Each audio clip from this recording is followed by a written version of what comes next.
அனைவருக்கும் வணக்கம். இன்றைக்கி நம்ம பார்க்க போகிற சப்ஜெக்டானது பார்த்திங்கன்னா சித்தர்களின் தொழில்முறை வாஸ்து அப்படிங்கிற தலைப்பில் தான் இன்றைக்கி நம்ம பேச இருக்கிறோம்.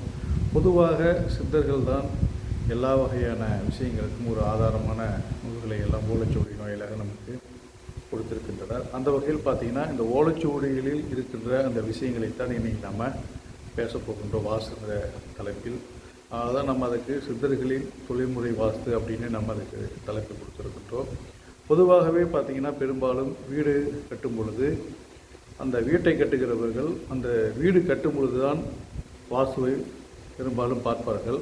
ஆனால் சித்தர்கள் என்று என்ன சொல்கிறார்கள் என்று சொன்னால், வீட்டை நாம் கட்டுவதற்கு முன்பு அந்த மனை தேர்வு என்று ஒன்று இருக்கிறது அல்லவா, அந்த மனை தேர்வு செய்யும் பொழுதே நம்ம அந்த வாஸ்து பார்க்கணும் அப்படின்னு அவங்க சொல்கிறாங்க. பெரும்பாலும் நம்ம மனை தேர்வில் வாஸ்து பார்க்குறதுல பெரும்பாலும் தான் சொல்கிறோம். ஒரு சில பேர் பார்க்கலாம், அதை பற்றி நம்ம எதுவும் சொல்லலை. ஆனால் பெரும்பாலும் பார்த்திங்கன்னா வீடு கட்டும் பொழுது தான் இந்த அறைகளை இப்படி வைக்கணும், இந்த ரூம்ஸ் எப்படி வைக்கணும், சமையல் அறை எப்படி வைக்கணும், ஹாலை இந்த இடத்துல வைக்கணும் அப்படிங்கிற விஷயங்களை எல்லாம் நம்ம செய்வோம். ஆனால் சித்தர்கள் என்ன சொல்கிறார் அப்படின்னு சொன்னால், ஒரு மனை தேர்வு என்கின்றது மிக முக்கியமான விஷயம். ஏன்னு சொன்னால் அந்த மனையில் இருக்கின்ற அந்த மண் சரியாக இருந்தால்தான் அங்கே வாழுகின்ற உயிர்கள், அது வீட்டை கட்டி அந்த வீட்டில் இருக்கின்ற உயிர்கள், வாழுகின்ற உயிர்கள் சுபிட்சமாக இருக்க முடியும் என்பது போன்ற விஷயங்களை அவர்கள் சொல்லியிருக்கிறார்கள். அப்போ அந்த மண் நன்றாக இருக்க வேண்டும், அந்த இடம் நன்றாக இருக்க வேண்டும், அந்த இடத்தில் இருக்கின்ற சுற்றுப்புற அமைப்புகள் நன்றாக இருக்க வேண்டும், அது வாஸ்து முறைப்படி இருக்க வேண்டும் என்பது போன்ற விஷயங்களை எல்லாம் அவர்கள் சொல்லியிருக்கிறார்கள். அதில் முதலாவதாக பார்த்திங்கன்னா மண்ணினுடைய தன்மையை பற்றியும் அந்த இலக்கணத்தை பற்றி சொல்லும் பொழுது சில வகையான இடங்களில் நம்ம வீடு கட்டி குடியிருக்கவே கூடாது என்பது போன்ற விஷயங்களை அவர்கள் சொல்லியிருக்கிறார்கள். அது என்னவென்று சொன்னால், யுத்த வீரர்கள் குடியிருக்கின்ற அந்த இடங்களிலும் நம்ம வீடு கட்டக்கூடாது, அந்த மனை தேர்வு செய்யக்கூடாது என்று அவர்கள் சொல்லியிருக்கிறார்கள். அதே மாதிரி புத்து நிறைந்த இடங்கள், மனைகள், அந்த மாதிரியான சமவெளி பகுதிகளிலும் நம்ம வீடு கட்டி குடியிருக்கக்கூடாது, அதன் அருகிலும் வீடு கட்டி குடியிருக்கக்கூடாது என்பது போன்ற விஷயங்களை அவர்கள் சொல்லியிருக்கிறார்கள். அடுத்தபடியாக பார்த்திங்கன்னா கோயிலுக்கு அருகாமையிலும் காளி கோயிலுக்கு வடபுறத்திலும் நம்ம வீடு கட்டி குடியிருக்கக்கூடாது என்பதை அவர்கள் தெல்ல தெளிவாக சொல்லியிருக்கிறார்கள். அது மாதிரி பார்த்திங்கன்னா அதாவது அகண்ட குளங்கள், ஏரிகள், இதற்கு அருகாமையிலும் நம்ம வீடு கட்டி குடியிருக்கக்கூடாது என்று அவர்கள் அதை தெளிவாக சொல்லியிருக்கிறார்கள். அடுத்தபடியாக இந்த ஆள், அரசு, இத்தி இது மாதிரியான மரங்களும், அது கூட எட்டி, அரளி, எருக்கு இது மாதிரியான மரங்களும் சேர்ந்து காணப்படும் பொழுது அந்த மாதிரியான இடங்கள், அதாவது இயல்பாகவே அந்த இடத்துல அந்த மரங்கள் எல்லாம் வளர்ந்து இருக்கும். அப்போ அந்த இடத்துல நம்ம பிளாட்டு வாங்கக்கூடாது, அந்த இடத்துல நமது சொந்த பூமியாக இருந்தால் கூட அந்த மாதிரி இடங்களில் நம்ம மனை கட்டி குடியேறக்கூடாது என்று அவர்கள் தெளிவாக சொல்லியிருக்கிறார்கள். அது மாதிரி பார்த்திங்கன்னா தெற்கு பகுதியும் மேற்கு பகுதியும் தாழ்ந்த இடங்களில் நம்ம மனை வாங்கக்கூடாது என்பது போன்ற விஷயத்தை சொல்லியிருக்கிறார்கள். அடுத்தபடியாக மயானத்தின் அருகிலும் அதற்கு பக்கத்திலும் அதனுடைய பார்வைப்படுகின்ற இடங்களிலும் நம்ம குடியிருக்கவே கூடாது, அந்த இடத்துல மனையை வாங்கக்கூடாது, அந்த இடத்தில் இருக்கின்ற அந்த இடத்தை நம்ம பயன்படுத்தக்கூடாது என்பது போன்ற விஷயங்களை அவர்கள் தெளிவாக கூறியிருக்கிறார்கள். ஆகவே இது மாதிரியான விஷயங்களை நாம் தவிர்க்க வேண்டும். இப்பொழுது பார்த்தீர்கள் என்று சொன்னால், இது மாதிரியான இடங்களில் தான் அதிகமாக மனை வாங்கி அவர்கள் குடியேறுகிறார்கள். அதற்கு என்ன காரணம் என்று சொன்னால், அந்த இடத்துல பிளாட்டு போடுறவங்க எதுவும் சொல்ல மாட்டாங்க, ஏன்னா வரவங்களுக்கும் தெரியாது. அதே மாதிரி இயற்கை சீற்றங்களால் பாதிக்கப்பட்ட இடங்களில் உள்ள அந்த தன்மைகள் முழுவதுமாக மாறுகின்ற வரையில் அந்த இடத்தில் குடியேறக்கூடாது என்பது போன்ற விஷயங்களை எல்லாம் அவர்கள் சொல்லியிருக்கிறார்கள். இயற்கை சீற்றம் என்று சொல்லும் பொழுது இந்த இடி தாக்கி இருக்கின்ற அந்த மாதிரியான இடங்கள், அந்த இடத்தில் இருக்கின்ற அந்த மரங்களை நம்ம பயன்படுத்தக்கூடாது, அதே மாதிரி பட்டுப்போன மரங்களை எல்லாம் பயன்படுத்தக்கூடாது, அந்த இடத்தில் தானாக விழுந்த மரங்களையும் பயன்படுத்தக்கூடாது என்பது போன்ற விஷயங்களையும் அவர்கள் சொல்லியிருக்கிறார்கள். ஆகவே இது போன்ற விஷயங்களை நாம் கடைபிடித்து வந்தோம் என்று சொன்னால், அந்த இடத்தில் நம்ம குடியிருக்கும் பொழுது அந்த இடமானது சுபிட்சமாக இருக்காது என்பது பற்றி அவர்கள் தெளிவாக கூறியிருக்கிறார்கள். ஆகவே இதை நம்ம நல்லா புரிஞ்சுக்கணும், புரியுதுங்களா? ஏன் இதை நம்ம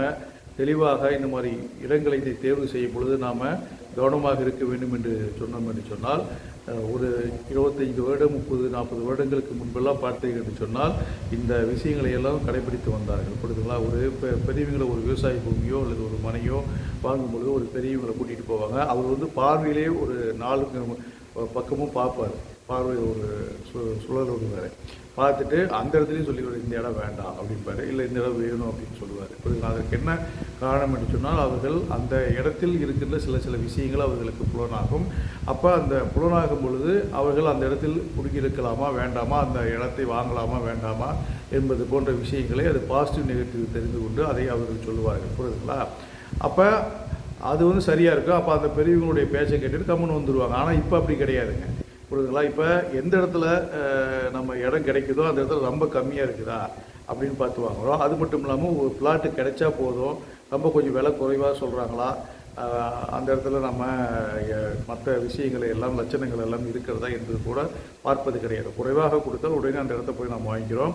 அப்போ நிறைய பேர் வாங்கும் பொழுது அந்த இடத்துல இன்னும் வேல்யூ கூடுது. அப்போ எல்லாருமே போய் அதை ஓடி வாங்கி அந்த இடத்துல குடியிருக்க முற்படுகிறார்கள். அதுக்காக அப்படி இருப்பதன் விளைவாகத்தான் இப்போ நிறைய பிரச்சனைகள் வருகின்றது. அதாவது அமெரிக்காவுடைய ஆய்வு என்று சொல்கிறது என்று சொன்னால், உலகில் காணப்படுகின்ற பல்வேறு வகையான நோய்களுக்கு 90% காரணங்கள் மன உளைச்சல், கவலை, மன விகல்பங்கள், இதன் காரணமாகத்தான் நோய்கள் வருகின்றன என்பது போன்ற விஷயத்தை அவர்கள் சொல்கிறார்கள். இந்த இடத்தில் இந்த விஷயத்தை நாம் குறிப்பிட காரணம் என்னவென்று சொன்னால், இந்த மாதிரியான இடங்களில் நம்ம வசிக்கக்கூடாத இடங்களில் வசிக்கும் பொழுது அப்போ அந்த இடத்துல இருக்கின்ற அந்த நெகட்டிவ் வைப்ரேஷன் உங்களுக்கு மனக்கவலை, மன விகல்பங்கள், மன சஞ்சலத்தை உருவாக்கி உங்களுக்கு ஒரு நெகட்டிவ் வைப்ரேஷன் அங்கே கொடுக்குது. புரியுதுங்களா? அப்போ கொடுக்கும் பொழுது மனது பாதிக்கப்படுகிறது. அப்போ மனசு பாதிக்கப்படும் பொழுது உடலில் காணப்படுகின்ற நாளமில்லா சுரப்பிகள் என்று சொல்லப்படுகின்ற அந்த எண்டோகிரைன் கிளான்ஸிலிருந்து சுரக்கின்ற அந்த ஹார்மோனுடைய சுரப்பு மாறுபடுகிறது. புரியுதுங்களா? ஏன்னா நாளமில்லா சுரப்பிகளில் சுரக்கின்ற அந்த சுரப்பிகளினுடைய சுரப்புகள் தான் இந்த உடலை வளர்க்கின்றது, சீரமைக்கின்றது. அதாவது அந்த உடல் உறுப்புகளால் நன்றாக செயல்பட வைக்கிறது. புரியுதுங்களா? அது மாதிரி உடலில் சுரக்கின்ற சில வகையான என்சைம்களுடைய சுரப்பும் குறைகிறது இந்த கவலை அடைவதற்கு காரணமாக. அப்போ இதற்கெல்லாம் காரணம் பார்த்திங்கன்னா, இந்த மாதிரி விஷயங்களில் நம்ம செய்வதன் விளைவாகவும் அந்த வசிப்பிடங்களில் நம்ம குடியிருப்பதன் விளைவாகத்தான் இது ஏற்படுகிறது. அப்போ முன்பெல்லாம் ஏன் ஏற்படவில்லை என்று சொன்னால், முன்பெல்லாம் பார்த்திங்கன்னா இது மாதிரி லட்சணங்கள் அமைந்துள்ள இடங்களில் தான் அவர்கள் அது பெரிய மாளிகை கட்டுவதாக இருந்தாலும் சரி, அல்லது ஓட்டு வீடுகள் கட்டுவதாக இருந்தாலும் சரி, அல்லது ஓலை குடிசை வீடுகள் கட்டுவதாக இருந்தாலும் சரி, அந்த மாதிரியான இடத்தை தேர்ந்தெடுத்து தான் அவர்கள் கட்டுவார்கள். இப்போ நாம் யாருமே அந்த மாதிரி இடங்களை நம்ம தேர்ந்தெடுத்து கட்டுவதில்லை. எந்த இடம் கிடைச்சாலும் வாங்கி, கம்மி விலைக்கு கிடைக்குதா வாங்கி அந்த இடத்துல நாம் வீடு கட்டி குடியிருக்கிறோம். ஆகவே அது ரொம்ப ரொம்ப தவறான ஒரு விஷயம். ஆகவே இது ப்ராக்டிக்கலாக சாத்தியமில்லை அப்படின்னு நிறைய பேர் சொன்னாலும் நாம் கொஞ்சம் கவனமாக இருக்க வேண்டும். புரியுதுங்களா? ஏன்னா இந்த காலத்தில் அதெல்லாம் கடைப்பிடிக்க முடியாது தான். இருந்தாலும் கொஞ்சம் முன்னெச்சரிக்கையாக, கொஞ்சம் கவனமாக இந்த மாதிரி விஷயங்கள் எல்லாம் நமது முன்னோர்கள் வைத்து கடைபிடித்து வந்திருக்கிறார்கள் என்பது போன்ற விஷயம் உங்களுக்கு தெரிந்திருந்தால், சப்போஸ் உங்கள் மனதில் அது பதியும் பொழுது நீங்கள் அந்த மாதிரி இடங்களை காட்டும் பொழுது உங்களுக்கு வேண்டாம் என்று சொல்லி வந்து விடுவீர்கள். அதற்காகத்தான் இந்த பதிவை நாம் இருக்கிறோம்.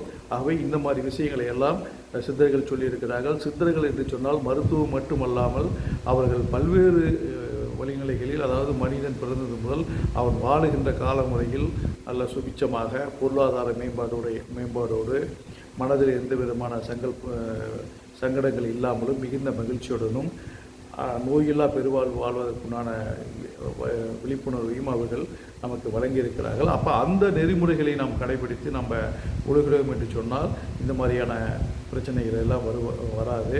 ஏன்னு சொன்னால் வாஸ்து அப்படிங்கிறது பார்த்திங்கன்னா நிறைய பேர் வாஸ்தா அப்படின்னு சொல்லி சில பேர் அலட்சியமாக கூட இருந்து விடுவார்கள். வாஸ்து என்பது நமது இந்த ஐம்பூதங்களை நம்ம அந்த ஒருங்கே இணைத்து அந்த வீட்டில் அமர்த்துவது தான் வாஸ்துனுடைய மிகப்பெரிய ஒரு தத்துவம்.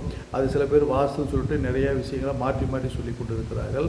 அதுவல்ல வாஸ்து என்பது ஐம்பூதங்களை தத்துவத்தை அந்த இடத்தில் நிலைநிறுத்தி ஒரு வீட்டை நம்ம சுபிச்சமாக கட்டிக்கொள்வது தான் அந்த வாஸ்துனுடைய தத்துவம். அந்த வாஸ்துனுடைய தத்துவம் என்னவென்று நம்ம சொல்வதற்கு முன்பு என்னன்னு கேட்டிங்கன்னா, பொதுவாகவே இந்த வாஸ்து அப்படிங்கிறது வஸ்து என்ற ஒரு சொல்லிலிருந்து தான் வந்திருக்கின்றது. புரியுதுங்களா? வஸ்து என்றால் நமக்கு பொருள் என்று அர்த்தம். புரியுதுங்களா? ஒரு வீடு கட்டும் பொழுது அந்த வீடு கட்டுவதற்கு தேவையான பொருள்கள் என்னவென்று சொன்னால் வீடு, கல், மணல், ஜல்லி, இது மாதிரியான பல்வேறு விஷயங்கள் நமக்கு தேவைப்படுகிறது. அப்போ அந்த பல்வேறு வகையான விஷயங்கள் நமக்கு தேவைப்படும் பொழுது அந்த விஷயங்களை எல்லாம் நம்ம ஒருங்கே சேகரித்து அந்த வீட்டை நம்ம கட்டும்பொழுது அந்த வீடானது ஒழுங்கான ஒரு வீடாக மாறுகிறது. புரியுதுங்களா? அப்போ அந்த அந்த பொருள்களில் எல்லாம் அந்த ஐம்பூதங்கள் ஒளிந்திருக்கிறது. அதில் ஐம்பூதங்களினால் தான் அந்த பொருட்கள் எல்லாம் படைக்கப்பட்டிருக்கிறது. அதே மாதிரி தான் இந்த உலகத்தில் இருக்கின்ற அத்தனை பொருட்களுமே ஐம்பூதங்களினுடைய கூட்டுறவால் தான் படைக்கப்பட்டிருக்கிறது. இந்த உடலும் ஐம்பூதங்களுடைய கூட்டுறவால் தான் படைக்கப்பட்டிருக்கிறது. அப்போ அந்த ஐம்பூதங்களின் கூட்டுறவால் உருவாக்கப்பட்ட பொருளை நம்ம சரி செய்து சீர் செய்து ஒழுங்குபடுத்தி அது வீடாக நாம் கட்டும் பொழுது, அது வீடாக நாம் மாற்றும் பொழுது அது ஒரு வாஸ்து நிறைந்த ஒரு பொருளாக மாறுகிறது. அப்போ அந்த வஸ்து என்ற பொருளிலிருந்து தான் இந்த வாஸ்து என்ற ஒரு சொல் வருகிறது. வாஸ்து என்பது பார்த்திங்கன்னா அந்த பொருள்களை ஒழுங்காக நம்ம செய்வது, சீரமைப்பது அப்படிங்கிறது தான் அதனுடைய அர்த்தங்க. அப்போ அந்த பொருள்களிலிருந்து நம்ம அந்த வீட்டை நம்ம கட்டுகிறோம். இப்போ உதாரணத்துக்கு பார்த்திங்கன்னா மரம் இருக்கிறது, ஒரு மேஜையோ ஒரு நாற்காலியோ நாம் செய்கிறோம். அப்போ அந்த நாற்காலி உருவாவதற்கு முன்பு அது மரமாகத்தான் இருக்கிறது. அப்போ ஒழுங்கற்ற முறையில் தான் அந்த மரம் இருக்கும். அப்போ அது ஒழுங்குமுறைகளில் சரியாக நாம் சீரமைக்கும் பொழுது அந்த நாற்காலி யாகவும் அந்த மேஜையாகவும் அந்த மரமானது மாறுகிறது. அப்போ அந்த வஸ்து என்கின்ற ஒரு மரம் வாஸ்து என்ற ஒரு பொருளாக மாறுகிறது, பயன்படுத்தக்கூடிய ஒரு பொருளாக மாறுகிறது. அப்போ நமக்கு அந்த பொருளினால் நமக்கு பல்வேறு வகையான சந்தோஷங்கள் நிகழ்கிறது. அது என்னவென்று சொன்னால் அதை நம்ம பயன்படுத்துகிறோம், உட்காருகிறோம், அதை மேஜையை வைத்து எழுதுகிறோம். அதுபோல தான் இந்த வீடும். அப்போ ஒழுங்கு நிறைந்த ஒரு கட்டமைப்பு அந்த வீட்டில் இருந்து விட்டால் உங்களுக்கு அளவில்லா மகிழ்ச்சி அடைவதற்குண்டான ஒரு வாய்ப்பு அதன் மூலமாக கிடைக்கும். அதுதான் நம்ம சித்தர்கள் அண்டத்தில் உள்ளதை பிண்டம், பிண்டத்தில் உள்ளதை அண்டம் என்று சொல்லியிருக்கிறார்கள். அவருடைய தத்துவம் என்னவென்று சொன்னால் அண்டத்தில் இருக்கின்ற அத்தனை பொருள்களும் இந்த ஐம்பூதங்களினுடைய கூட்டுறவால் ஆக்கப்பட்டுள்ளது. அதே மாதிரி பிண்டம் என்றால் உடல், அந்த உடலிலும் பார்த்திங்கன்னா அந்த ஐம்பூதங்களுடைய கூட்டுறவால் தான் இந்த உடலானது ஆக்கப்பட்டிருக்கிறது. அப்போ அண்டத்தில் உள்ளதை பிண்டம், பிண்டத்தில் உள்ளதை அண்டம் அப்படின்னு சொல்லப்படுது. இந்த உலகத்தில் இருக்கின்ற அத்தனை பொருள்களுமே உயிராகட்டும் அல்லது மரம் போன்ற ஜடப்பொருளாகட்டும் எல்லாமே உங்களுக்கு ஐம்பூதங்களுடைய கூட்டுறவால் தான் ஆக்கப்பட்டிருக்கிறது. அப்போ அந்த ஐம்பூதங்களுடைய கூட்டுறவால் ஆக்கப்பட்டுள்ள இந்த உடலை தாங்கி இருக்கின்ற உயிரை தாங்கி இருக்கின்ற இந்த உடலானது அந்த வீட்டில் வாழும் பொழுது அந்த வீடானது அந்த ஐம்பூதங்களினுடைய அம்சங்கள் நிறைந்த ஒரு வீடாக மாற்றப்பட வேண்டும், மாற வேண்டும். அப்பொழுதுதான் அந்த ஐம்பூதங்களின் கூட்டுறவால் உருவாக்கப்பட்ட இந்த உயிரை தாங்கிய அந்த உடலானது அங்கு சுபிச்சமாகவும் சந்தோஷமாகவும் பொருளாதார மேம்பாட்டுடனும் நோயில்லா பெருவாழ்வுடனும் அது வாழுகின்ற ஒரு சூழ்நிலை அந்த வாஸ்துவின் அடிப்படையில் தான் அது ஏற்படும். அப்போ அந்த வாஸ்து மாறும் பொழுது உங்களுக்கு நம்ம ஏற்கனவே சொன்ன மாதிரி பல்வேறு வகையான சங்கடங்கள், நோய்கள், இது மாதிரியான பிரச்சனைகள் எல்லாம் ஏற்படும். அப்படி ஏற்படும் பொழுது ஆட்டோமேட்டிக்காக உங்களுக்கு நோய்கள் உருவாகக்கூடிய வாய்ப்பு இருக்கிறது. ஏனென்று சொன்னால் அந்த கவலை வந்துவிட்டால் பல்வேறு வகையான உடல் பிரச்சனைகள் ஏற்படும் என்று நாம் சொன்னோம் அல்லவா? அப்போ அந்த உடல் பிரச்சனைகள் ஏற்படும் பொழுது சதா எப்பொழுதும் நோயினால் அவர் அவதிப்பட்டு கொண்டு இருக்கும் பொழுது அவரால் வேலைக்கு சரியாக செல்ல முடியாது. உடம்பிலே நோய் பீடிக்கப்பட்டிருந்தால் அவரும் மகிழ்ச்சியாக இருக்க முடியாது. ஏனென்று சொன்னால் உடலில் அந்த உபாதைகளுடைய தாக்கம் இருக்கும். அப்போ அவராலும் மகிழ்ச்சியாக இருக்க முடியாது. அதை பார்த்து கொண்டிருக்கின்ற அந்த வீட்டில் குடியிருக்கின்ற மற்ற அவர்களும் அவரை பார்த்து அவர்களும் மகிழ்ச்சியாக இருக்க முடியாது. அதனால தான் நாம் சொல்லுகிறோம், இந்த வாசு நிறைந்த ஒரு வீட்டை நாம் சரியாக அமைத்தோம் என்று சொன்னால் நோயில்லா பெருவாழ்வு நம்ம வாழலாம், மிகுந்த மகிழ்ச்சியாக இருக்கலாம், பொருளாதார மேம்பாடு அடையக்கூடிய ஒரு வாய்ப்புகள் எல்லாம் இந்த வாஸ்து சரியாக அமைத்து கட்டப்பட்ட அந்த வீட்டில் குடியிருப்பவர்களுக்கு ஏற்படும் நம்ம தெளிவாக அடிக்கடி நாம் சொல்லிக்கொண்டு இருக்கிறோம். அதனால தான் சித்தர்களுடைய வாஸ்து என்ற தலைப்பிலே நாம் சொல்கிறோம். ஏனென்று சொன்னால் சித்தர்கள் தான் அந்த வாஸ்துக்குண்டான அனைத்து விஷயங்களையும் அவர்கள் சொல்லியிருக்கிறார்கள். ஓலைச்சுவடி வாயிலாக அந்த நூல்களை நமக்கெல்லாம் கொடுத்திருக்கிறார்கள். ஆகவே அந்த சித்தர்களின் வாஸ்து என்று நம்ம சொல்லும் பொழுது அந்த சித்தர்கள் கூடிய அந்த விஷயங்களை எல்லாம் நாம் சரிவர கடைபிடித்தோம் என்று சொன்னால் இந்த மாதிரியான பெருவாரியான பிரச்சனைகளிலிருந்து நாம் தப்பித்து கொண்டு மிகுந்த மகிழ்ச்சியுடனும் மிகுந்த செல்வத்துடனும் நோயில்லா ஒரு பெருவாழ்வு வாழ்ந்து நாம் மகிழ்ச்சியுடன் இருக்கலாம் என்று நாம் சொல்கிறோம். ஆகவே சித்தர்களுடைய வாசை நீங்கள் கடைபிடிங்கள், அதன்படி கடைபிடித்து அந்த வீட்டில் குடியேறுங்கள், நீங்கள் சுபிட்சமாக வாழுவீர்கள். இதுவரை கேட்ட உங்கள் அனைவருக்கும் எனது நன்றி கலந்த வணக்கத்தை தெரிவித்துக் கொள்கிறேன். உங்களுக்கு ஏதேனும் சந்தேகங்கள் இருந்தால் எனது வாட்ஸ்அப் எண்ணான 9514325454 என்ற எண்ணில் தொடர்பு கொண்டு உங்களுடைய சந்தேகங்களையும் உங்களுடைய கருத்துக்களையும் இது தெரிவிக்கலாம். வாட்ஸ்அப் மூலமாகவோ அல்லது ஃபோன் மூலமாக இந்த எண்ணில் என்னை நீங்கள் தொடர்பு கொள்ளலாம். நன்றி, வணக்கம்.